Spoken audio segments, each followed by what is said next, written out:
Okay, this is in Book 2, where Aeneas, who is in the center of Troy, and has been fighting, sees Helen at the temple of Vesta, and is sort of upset about her, because she's the reason that everything is going on. So, Iamque adeo super unus eram. So eram is just I was, and one way you can make a compound verb in Latin is to use super and then any form of sum, esse fui, and it means to survive, to be sort of over, and the sur of survive comes from super, to like live more. So super eram really is one verb. It's not I was above something, but I was surviving. And so remember that when you take a word that is made out of two parts that are usually together as one word, and you separate the two component parts, that's temesis. In English, we usually put something in the middle of a word that doesn't necessarily separate, like abso-frickin-lutely. Or you can say something like for fricking ever, and forever are two words that we've combined into one word in English, forever. So super eram are two words that they've combined into one word. So iamque adeo is just and now truly, and now indeed. And then unus is not really one, but it's alone. I alone was surviving.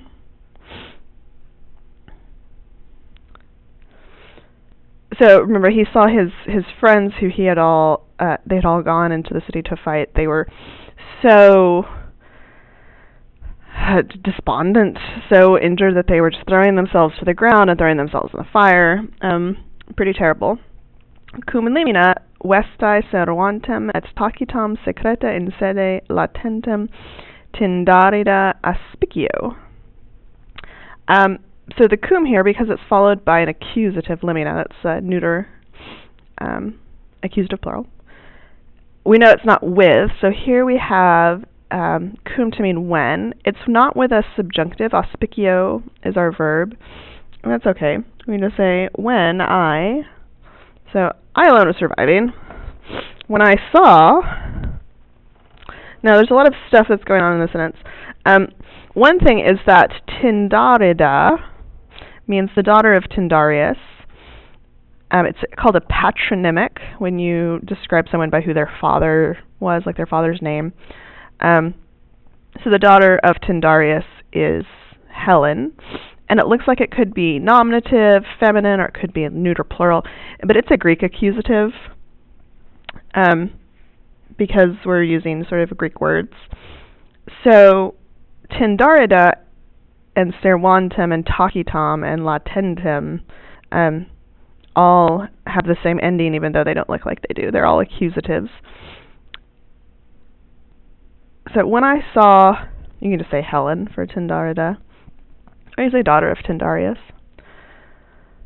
So I alone was surviving. When I saw, and it's really present tense, so we got like this mixing of tenses. I was surviving when I see Tindarius, the daughter of Tindarius, and she is servantem and latentem. So here we have present active participles. You can tell from the NT. They're accusative, so the person who's servantem and latentem is an accusative person. So that's Tindarida.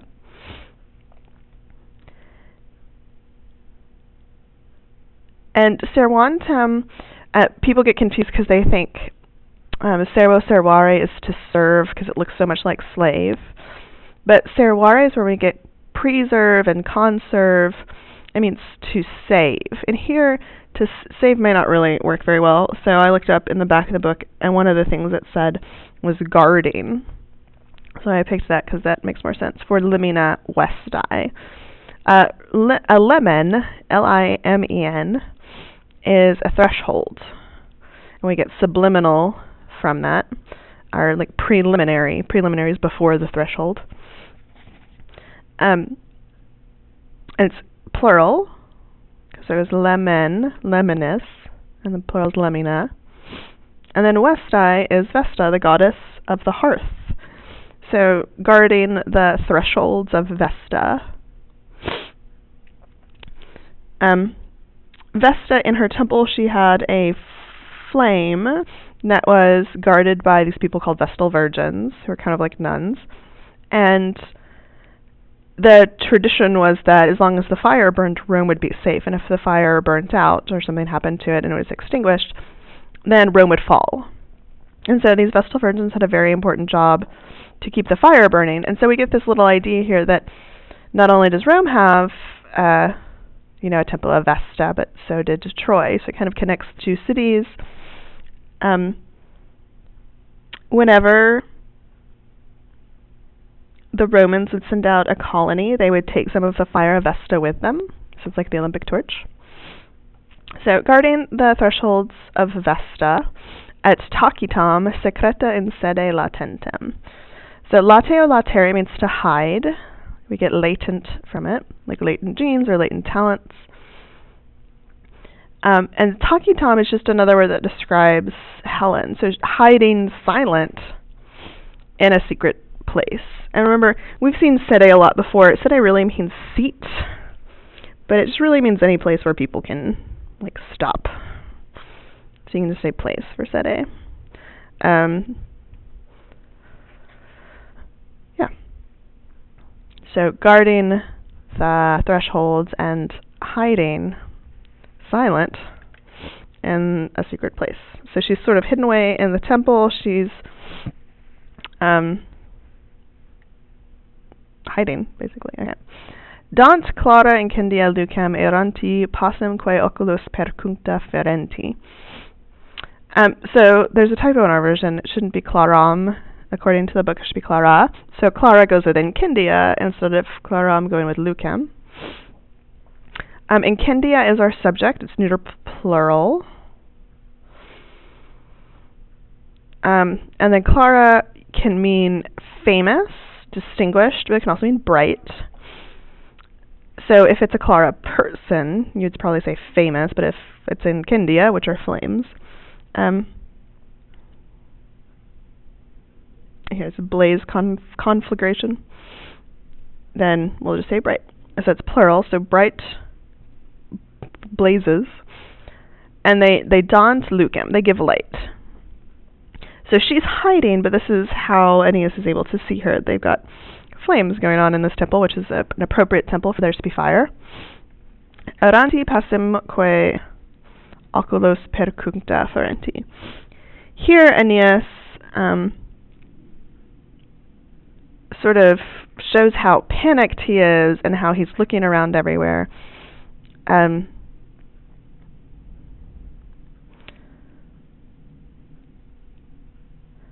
So everywhere, sort of my eyes were wandering for me, and sorry, I got confused. So Eranti describes Aeneas. It's dative. So when you give something to someone. So they give light to wandering. That's Eranti. So in the book he gives you like a little mihi, to wandering me. As I'm wandering is the idea. So he's wandering, and passem oculos percuncta ferenti, and he's doing something else. And ferenti comes from fero feretuli latus, to bear. Bearing my eyes. Percuncta just means through everything, so like around everything. And passem means everywhere. So bright blazes give light to me wandering, and bearing my eyes everywhere across everything. So he's wandering around and, looking closely. Illa sibi infestos adversa ob pergama tucros et Danaeum poenam et deserti conjungus iras prae metuins. Alright.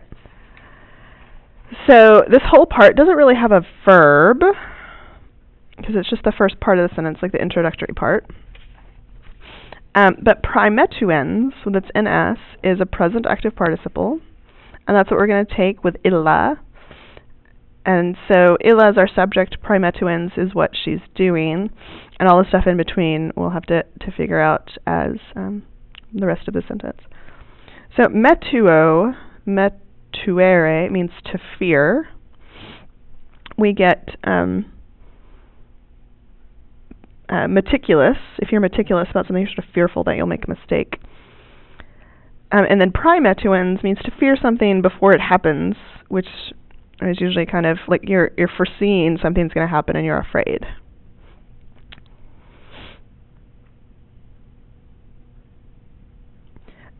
So looking at all the words from there, the things that she's fearing are going to be accusatives. So the accusatives that we have are infestos tukros, poinom, and eros. So those are the things that she fears. And then we have some things that describe the things that she fears. And sibi just refers back, so like fearing for herself.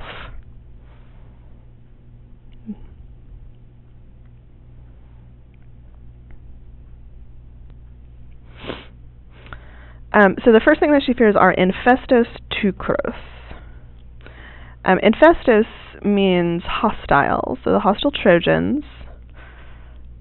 And ob is a great little prefix that means because of. So the part in between infestos tukros describes why they are hostile.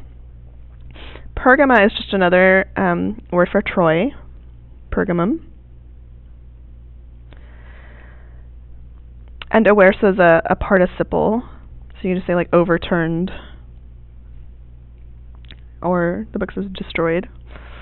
So she's fearing the Trojans hostile because of overturned Troy, which is a good reason for the Trojans to be hostile. And she's fearing the poinom danaium. And danaium is really danaiorum. It's genitive plural. So poina is just punishment. We get penalty from it, penal. And the punishment of the Greeks. So she's afraid not only of the Trojans, but also of the Greeks, even though she's technically a Greek. She's the queen of Sparta-ish. She used to be the queen of Sparta. So the book says that daium is a subjective genitive. And what that means is that it's the subject of the thing that it's sort of describing. So when we say the punishment of the Greeks, genitives actually describe nouns. So what kind of punishment is it? It was the punishment of the Greeks. So if you just said punishment of the Greeks, that can work in two different ways. That can either mean we are punishing the Greeks, like the punishment of the Greeks was very harsh, or that the Greeks can have the punishment, right? The punishment of the Greeks for the Trojans was harsh.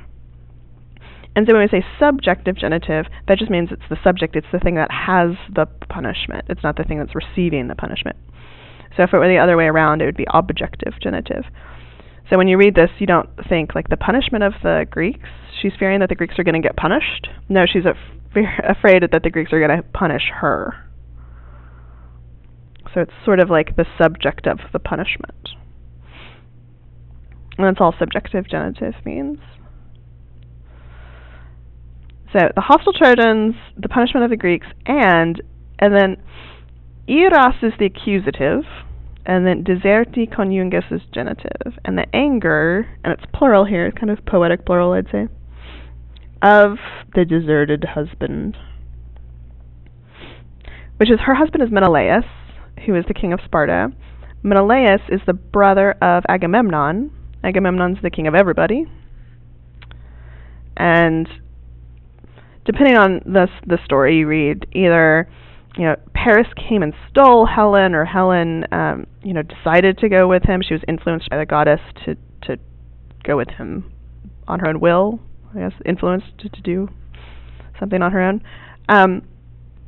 But either way, Menelaus is stuck with a wife who's in Troy, and that's how the Trojan War starts.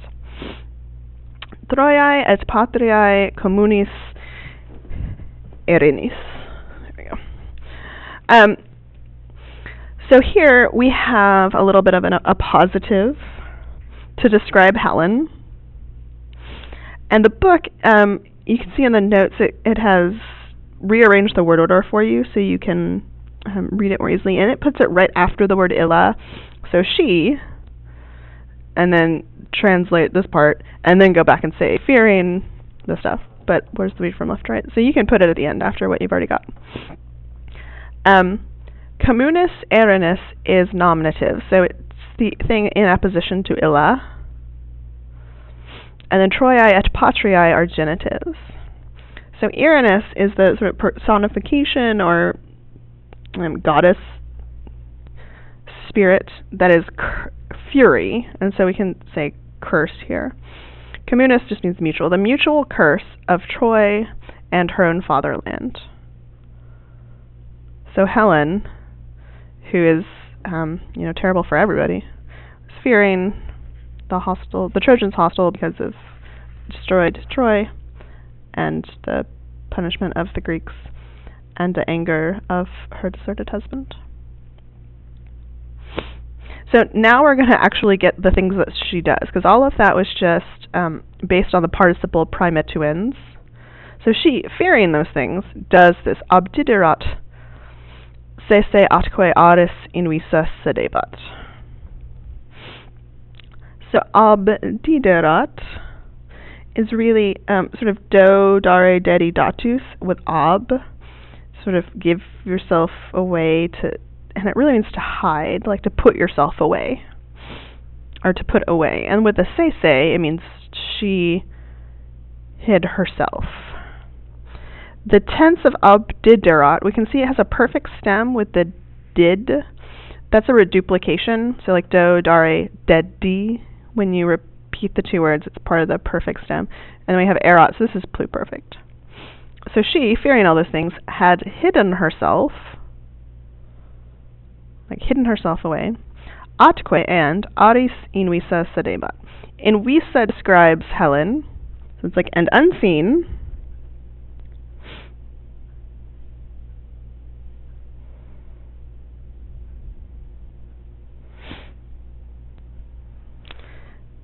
Was sitting on the shrine, the altar, it's ara.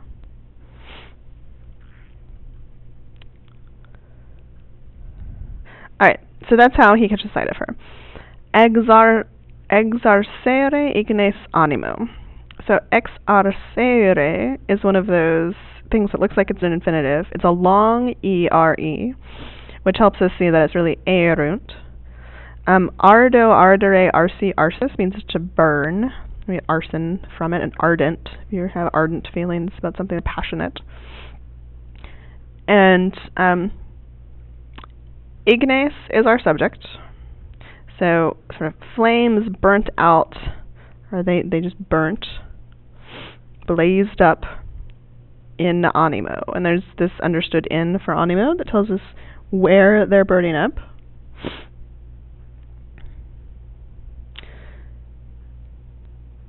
And so this is Aeneas's reaction, like flames blazed up in my soul, in my spirit. So he sees her and he becomes incredibly angry. Subit ira cadentem ulcisci patriam et sceleritas sumere poenas.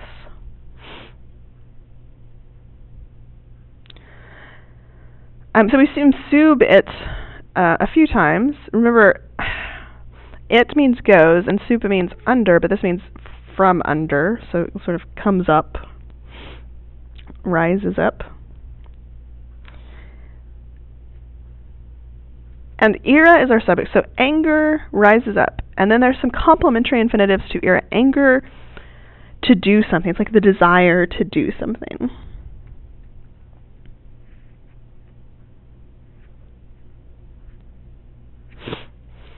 So,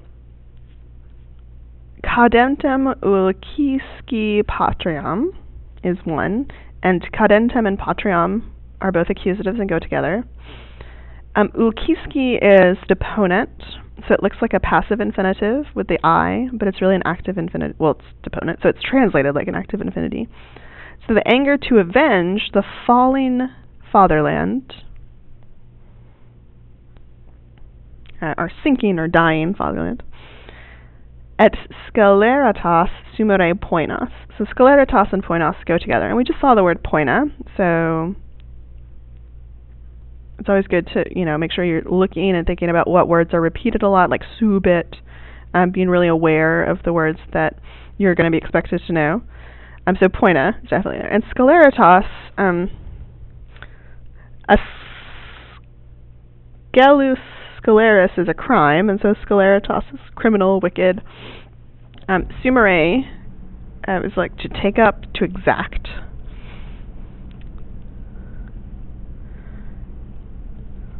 So to avenge the falling country, fatherland, and to exact wicked penalties or punishments is what that says. And the book gives you a note. It's really punishments of penalties, right? Criminal penalties, meaning penalties for things that are criminal. And now he's like in Shakespeare, he gives a little speech to himself about what he sees. Scilicet haec Spartam in columis patriasque Mycenas aspiciet. Scilicet means surely, like doubtlessly.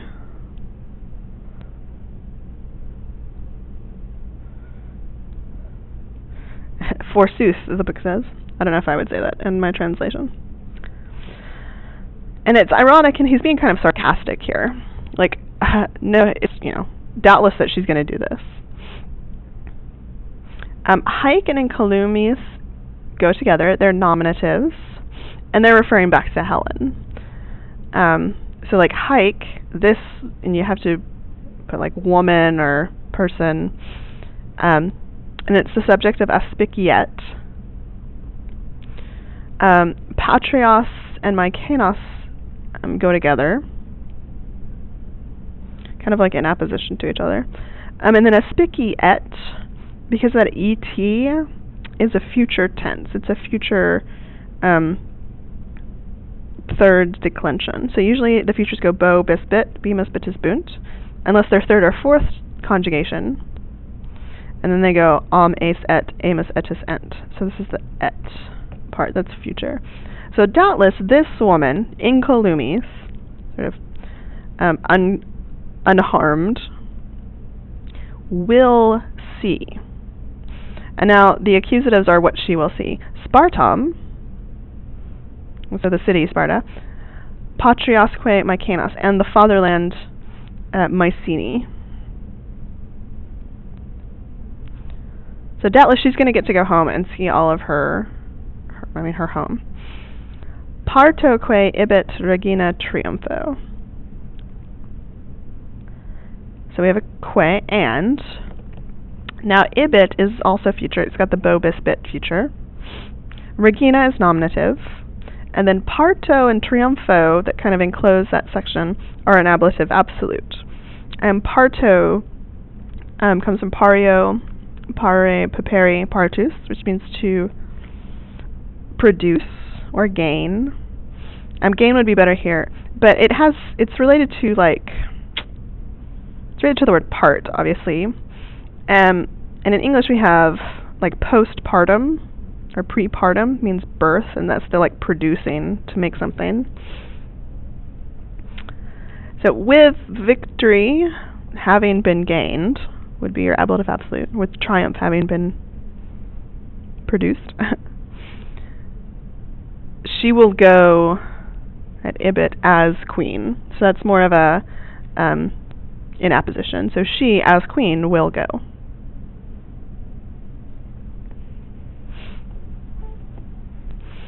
You can just take the test, that's fine. Do you have the test with you? Yes. Yeah. So he's really angry. He's very sarcastic here. He's thinking that she's not going to get punished for any of the crimes that she's committed, even though obviously we just saw that she's afraid of the Greeks and going back home. But Aeneas can't really see past his own anger that she's betrayed everyone, and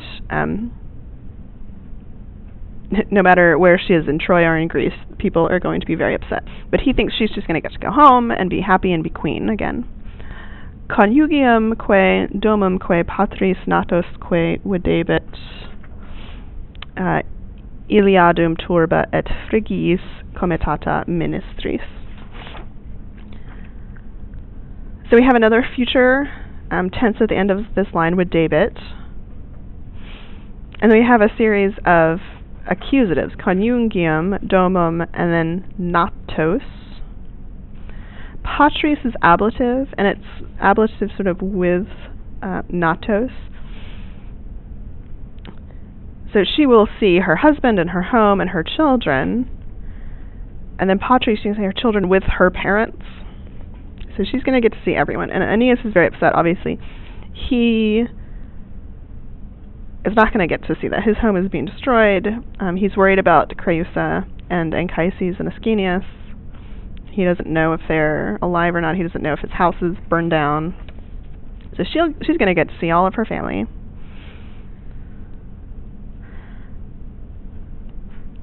Iliadum turba et frigiis comitata ministris. So we have all these ablatives of accompaniment. We have turba and ministris, which goes with frigiis. And all of those depend on comitata, which describes Helen. So accompanied sort of with a Iliadum turba. A turba is a crowd of Trojans. And Phrygian servants, which is ministries. So Phrygia is the area that Troy is in, and it's Turkey now. And Ilium is like the smaller region in which Troy is. So these are all just adjectives that mean Trojan. So he's afraid, not only she's going to get to go home and be happy and fine and lovely, but she's also going to take slaves with her because it's war. And so she's created this whole situation, and she's also going to be enslaving Trojans and taking them home and having them be slaves in her household, which makes Aeneas incredibly upset. Alright, so we'll stop there.